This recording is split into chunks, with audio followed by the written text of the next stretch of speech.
Well, what about, I mean, what about, say, Project X? What about, say, I think it's an amazing book. Yeah, I hope you have read it, but... right now everybody's going, who is he talking about? Is that a comic novel? I mean, it's very funny in a lot of it, but what, would you call that a comic novel? Well, fortunately, nobody ever asked me to generically locate exactly. that book. But what I often get from readers is going, I was laughing all the way through that until they started killing people. I go, that's how funny it works. You're laughing right until we're killing. That part, I mean, that's just some of the most heartbreaking writing I've ever read in my life. Those last few pages. Come over here, you big love. So, I mean, that to me that's what serious literature is to me. So this idea that there's this other subcategory, comic literature, doesn't, make that much sense to me. But adding the tragic with the humorous is the best. Right, but you go back and think about all the stuff that was so funny, and it's still funny, but it's now tinged with what came after. Yeah, I mean, the problem with it that becomes is a different experience after, once you're done. the problem with comic literature or comic novel as a category is you find yourself saying, well, wait, is Lolita a comic novel? I guess it is, right? But there's enormous suffering in it. And it seems weird to sort of go, one of my favorite comic novels. Is the trial a comic? Yeah, it is kind of right. But now this category getting so big, Quixote, and you just like anything that has a major component of comedy in it is. That's how you define it, is just anything.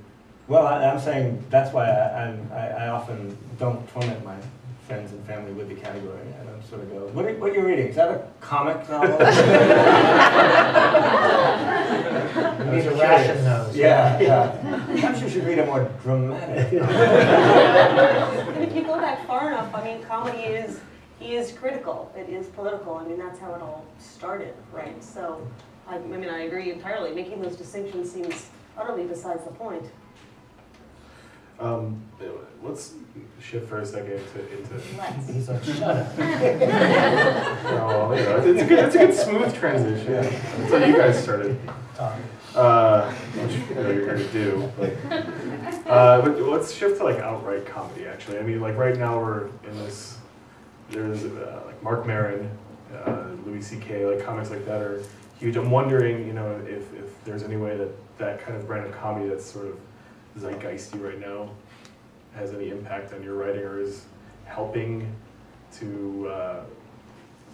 move up the comic novel or comic short story. Any thoughts on that? By giving it more cultural capital? Yeah. So that Sam gets some of Louis C.K.'s fans?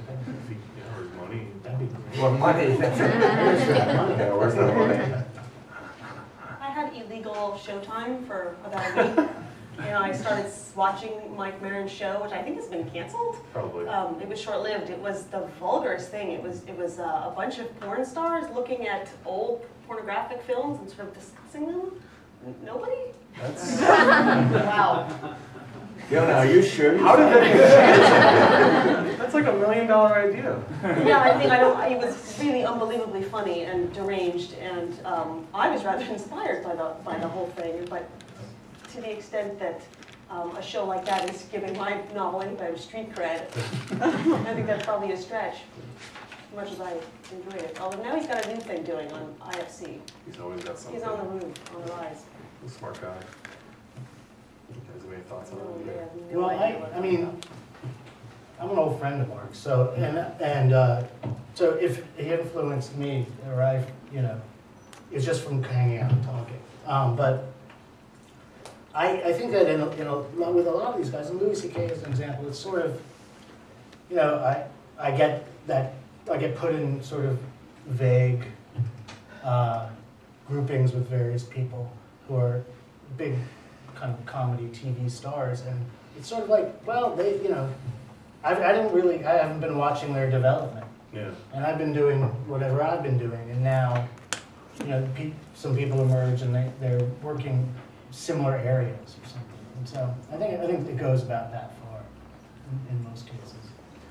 Are there contemporary writers that any of you guys consider funnier than others?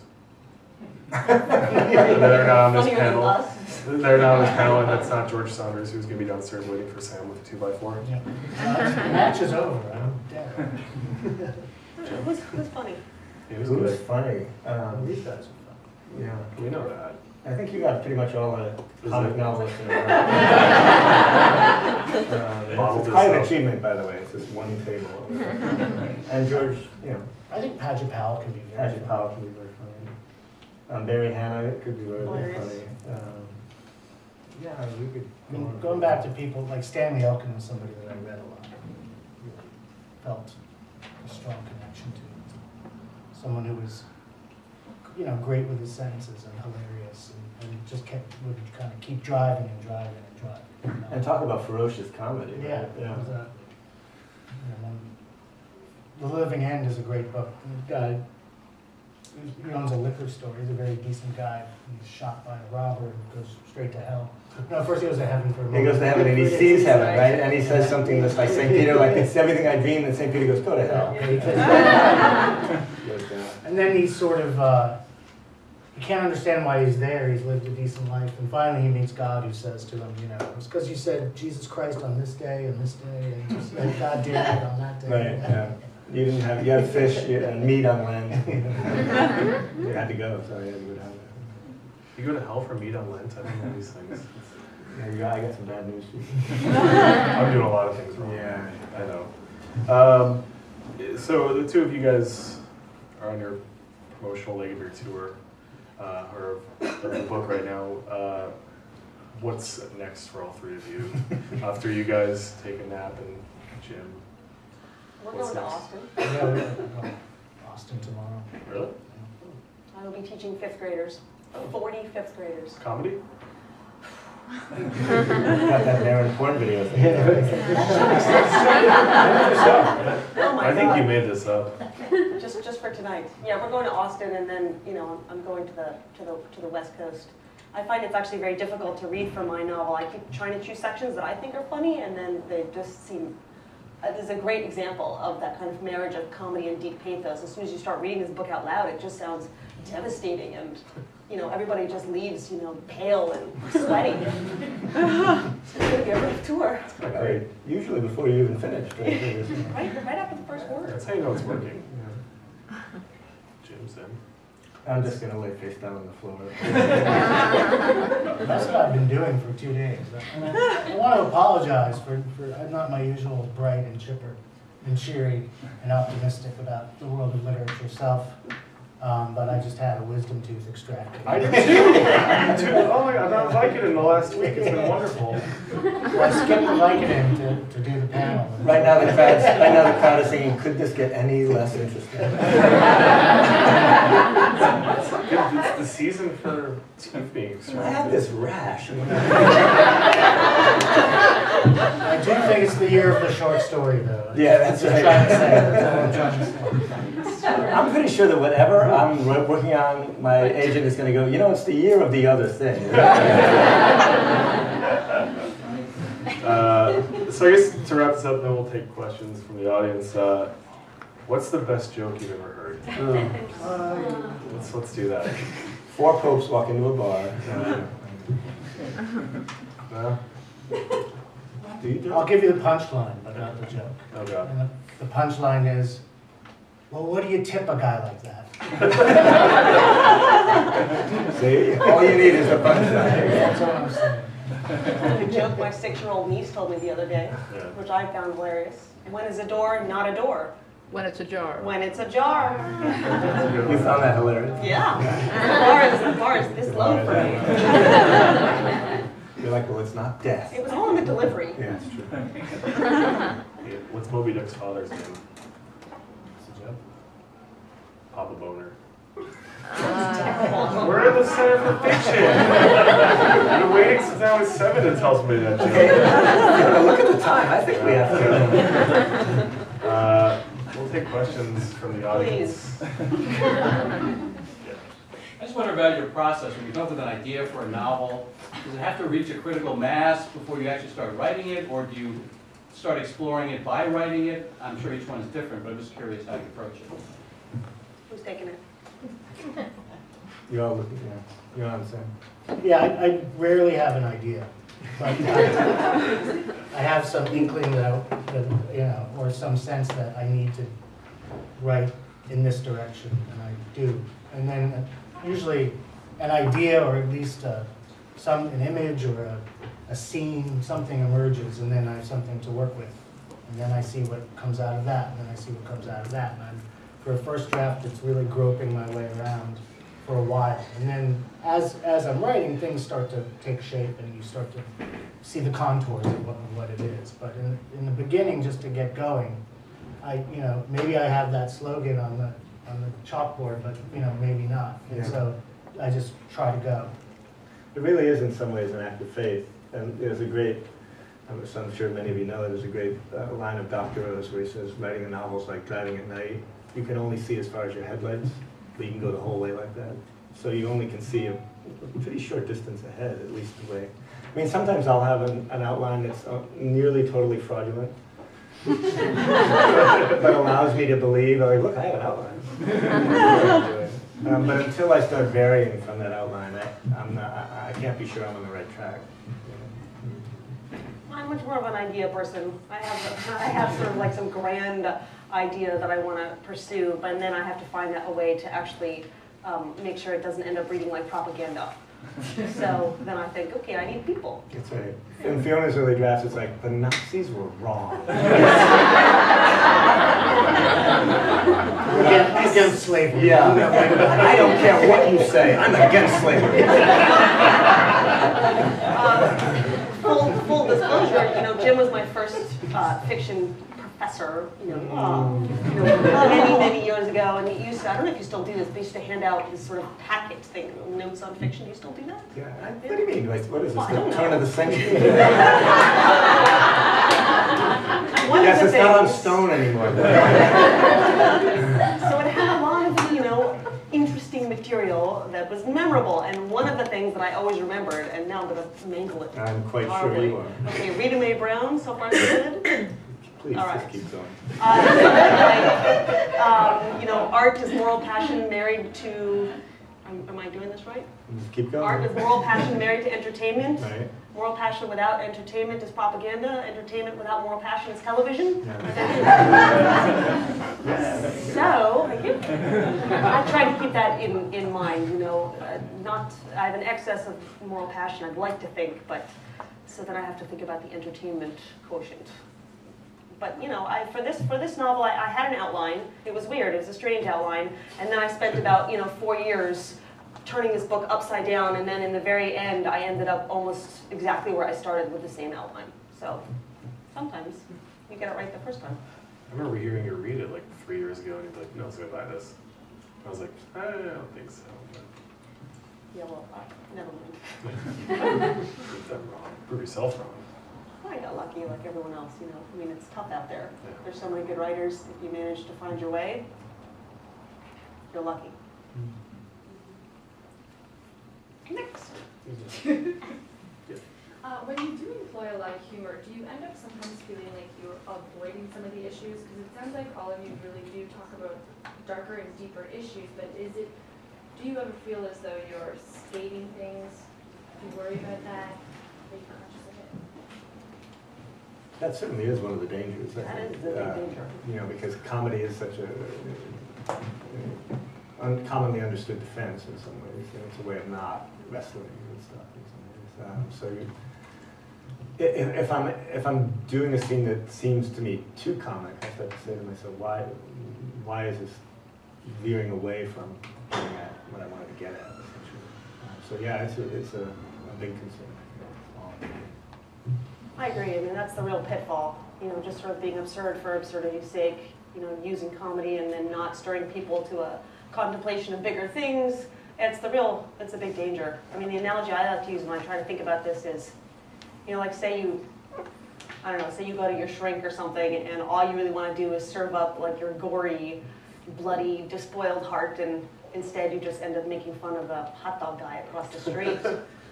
You're suffering, because you can't quite find a way to say what you want to say, and you're just always defaulting to this way of deflecting attention away from what you want to talk about. So it's a danger, but I think it's also very, it's compelling to do it because it's just easier. It's And it's manic and it's entertaining and it's very silly. And it sells. But the key is to imbue the hot dog guy with your heart. Right. And so then, and you get Stage both. 2. Oh, the hot dog guy. Where is he now? Any other questions? Comedy, fiction, We can talk about anything. anything you guys want. Yeah, he's like, well, anything, sure. Why do I have this? I just have a question about when you give your book to your readers for feedback. I mean, or even editors, do they sometimes want to take the comedy out? Do they not understand the comedy? Is that a problem? I mean, earlier I had a lot of problems with getting books published because they would say, oh, I don't get it. But I think that there were enough editors out there who felt more connected to the tone and the mood of the books that after a while that became less of a problem. But yeah, you kind of run against.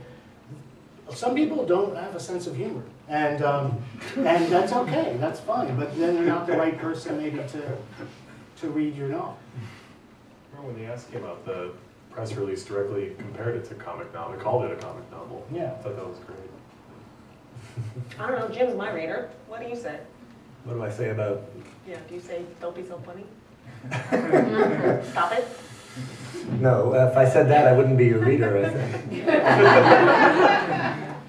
I mean, you try to make everything count for yourself and count for itself, and you also, I think if you're looking for ideal readers, meaning people who hold you to the highest standards you can set for yourself, and have a sensibility that's something like yours, right? I mean, the readers you're going to trust are readers that are not just going to like everything, but they understand the kind of thing you want to do. And if they look at what you're doing and go, what is this? I have no idea. Is this supposed to be fun? You know, like, all right, maybe time to find another reader, right? Because is this even English? What the hell? You know, it's. I wonder if at any time you have ever felt like, oh my God, I don't know how to be funny anymore. Like it's gone. This panel. I was worried this would kill But have you ever had that moment of insecurity of like, oh, I can't do it anymore? Yeah, every day, but not necessarily about being funny, but just writing or getting to where I want to be in the working shit. And just, yeah. I mean, the good news, I suppose, is unlike Louis C.K., our failures are, although they're agonizing, they're private, right? We go into a room and we write the worst sentences ever written in Western civilization. All we can do is come out and beat the dog, or something like that. But Louis C.K. goes up on stage, and if he's not funny, it's a very different thing. Right? It's a public spectacle of this sort. And one of the interesting things about stand-up is how much that contract with the audience involves a kind of hostility, and it's like we're gonna be happy to be here until you start to bomb, and then we're gonna get really mean, really fast. If you've ever been at a comedy show and somebody's bombing, it's really unpleasant because the audience does not want to watch that suffering. That's not what they came for. Whereas if you walked into a writer's study, you'd see it every day. The bombing factory. Yeah. But there is that moment when your book comes out, and then everyone says you have written 300 pages of failed satire. It's more drawn out. Right. Although, as you know, the alternative is when your book doesn't come out. So. Yes, I think is the collective answer to your question. But yeah, I think you just feel it all the time that you have nothing to say and you don't know how to say it, even if you did have something to say.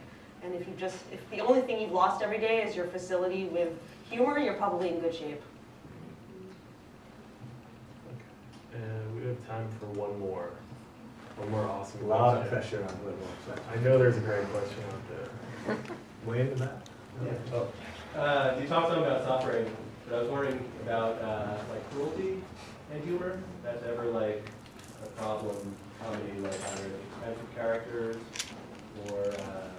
I think it can be. I mean, I think especially one of the achievements of Sam's and Fiona's fiction, if you write a fiction of humiliation, you really need to avoid setting up straw figures and then just shitting all over them, essentially. And part of the way you do it is, as Sam said, is you give the hot dog man a heart, and you allow the reader to go, you know what, it must be awful to be in this position. There is some empathy here, there is some compassion, even as it seems as though a very cruel universe is not cutting this person any slack whatsoever. And with those fictions, when I feel like the author or the fiction itself has no compassion whatsoever for these figures, then I do start to pull back, because I start to say, you know, you're the one who put this poor person out there, right? You know, once there was a guy named Bill who every single thing went wrong, and you're like, this seems just mean, you know? And isn't Bill your creation? You know, that kind of thing. I'm in full agreement there. I mean, I think it's, when you get cruel, kind of the fun goes out in some ways too, I think. I think what you want to be cruel about are all of the things more powerful than your characters. All of the things that are kind of pressing down on them. And the cruelty, I mean, you're never really in a position of superiority enough to be cruel, but you can take your shots, right, and throw what you can at it. Whatever this big juggernaut. The social systems, yeah. or whatever, right? So that's where, you know, you kind of let that energy out, I think, in fiction. That moves me. And I'm a big Thomas Hardy fan. And speaking of comedy, you want to laugh. Oh my God. There is a place for the unremitting cruelty of the universe in a novel. It's just probably not a very funny novel, but you know, a guy like Thomas Hardy who's always wrestling with that kind of retribution that's meted out by an unforgiving and unfair universe. And that's a great novel, and he wrote it about 15 times over. It's just not very funny. Oh yeah, no, I think you're right. I was just speaking about comic approaches, but yeah, definitely cruelty is a great subject. All right.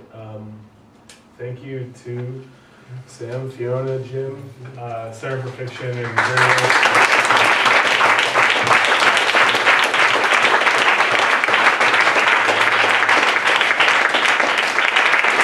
as has been pointed out, we will sign literally anything you put in front of us.